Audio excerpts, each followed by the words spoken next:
My name's Michael Walker. I'm a resident of 3275 Building Lane. I learned about this afternoon by around 1 o'clock.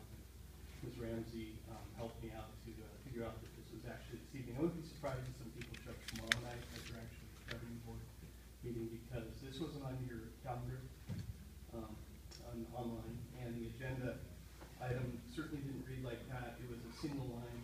There was no information. I sat here and listened to 5 minutes of details about this extolled by Mr. Learned here, but it's confusing. And the reason I'm here is the Acalanes Union High School District made a commitment to the people of Lafayette, and that's where I live, of the Union High School District, your constituents, to the taxes wouldn't go up when bonds were passed. It was explicit. That's what you said, and probably you wouldn't pass bond measures if you didn't make those assurances. And now what I'm hearing is there's a whole bunch of fudge factor there that was never explained to the public when these were voted on. By the way, congratulations to Acalanes Union High School District for your recent bond measure that passed, and of course Lafayette School District had a similar one. And all these assurances were made at that time, and now many of us are sitting here thinking, these assurances count for nothing. And you need to say what you mean and mean what you say. And if the people of Lafayette lose trust, it's been mentioned before, in the operation of this school district, and in the integrity of the process, it's over. You will not be able to get more bond measures passed. The people might actually challenge Measure E altogether. You're here to consider perhaps a legal challenge. How about if the people get so upset they actually challenge Measure E and withdraw it? They can cancel it as easily as they, well, I'm not certain, but I can imagine there could be some sort of legal challenge to these things.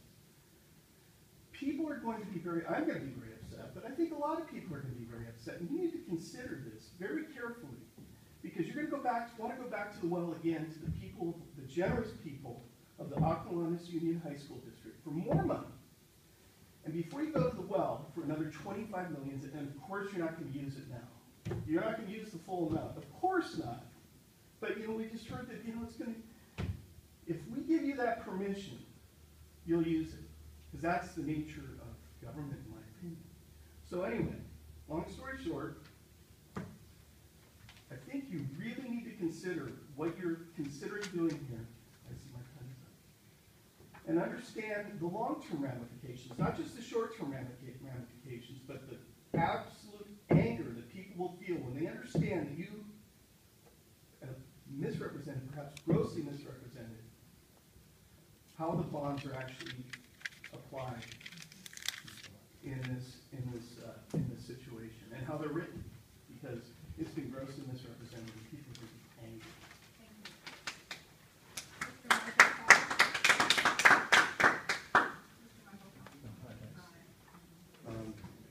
Actually, Mr. Burton answered most of my questions, but just a couple of things I want to clarify. You were stating that the assessed valuation for the district basically collapsed because of the housing market. I'm looking at the figures here. Assessed valuation for the district 08 and 09, $23,600,000,000. 09-10, $24,159,000,000. And actually, the most current one that I have is 2012, 2013. It did drop to $23,328,000,000. So it doesn't really sound like a collapse to me. It sounds like it's basically flat. So it doesn't jive as to why you say you have to raise taxes for this new bond issue.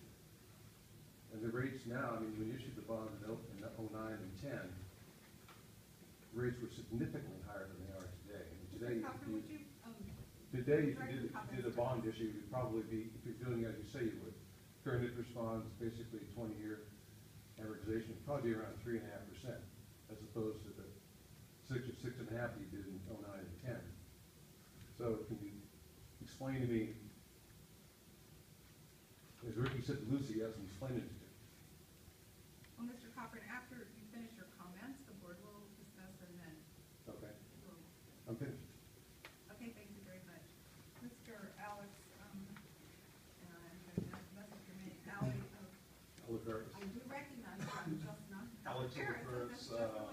Executive Director for Acalanes Tax Association. I do urge the board to practice strict oversight transparency in this bond issue. It's really important. I went on the website, I didn't really find a bond oversight committee, because usually in other districts that have bonds, you usually have a bond oversight committee. So oversight transparency in this issue is very important. I have several questions. Why is the assessed valuation increase? 2008 voters do not approve of this. If you look at the total projects, I mean, the total 14 million, not the 25 million. So what is the extra money going towards? What information is being inserted in the form of preliminary, in the preliminary official statement? What assessed valuations are you putting in there? What are the gross valuations? The assessed projections. If you look on C right here, you have a matter of within the official statement. I would like to see a copy of the statement. I would like to see the district's financial and operating data. I mean, there's series of information that goes into this that the public is not being told. I mean, we're not seeing this information. We would like to have copies on the table on this issue. In regards to the preliminary official statement, there's a series of information here. I would like to know what the district is putting into this application, into this statement. Thank you. Thank you. So, discussion? This is on the board now, but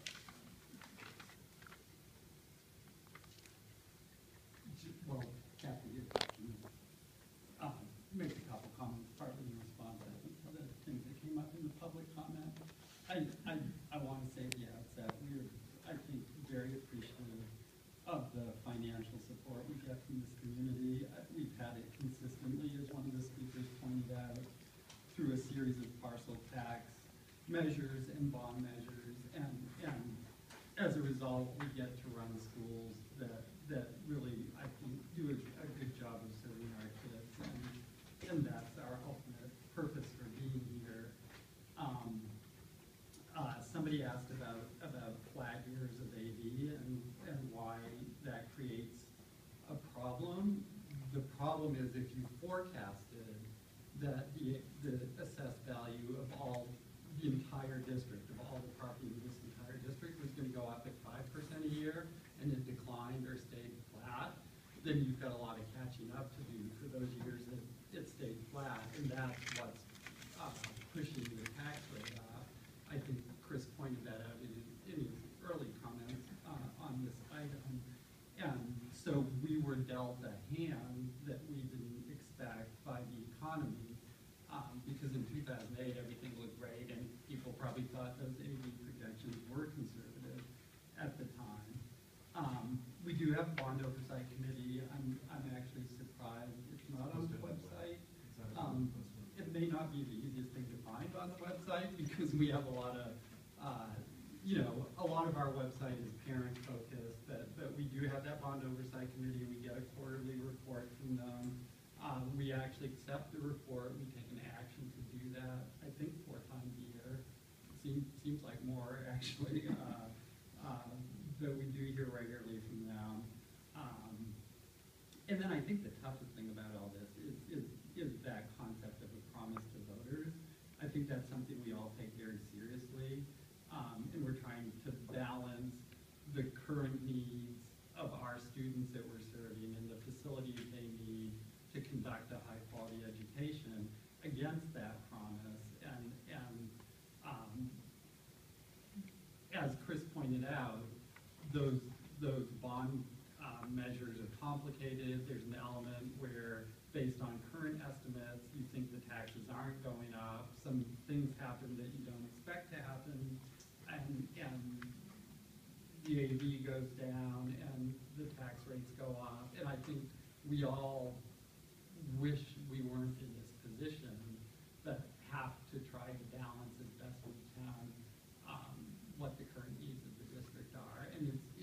it's never our intention to not be anything, other than transparent.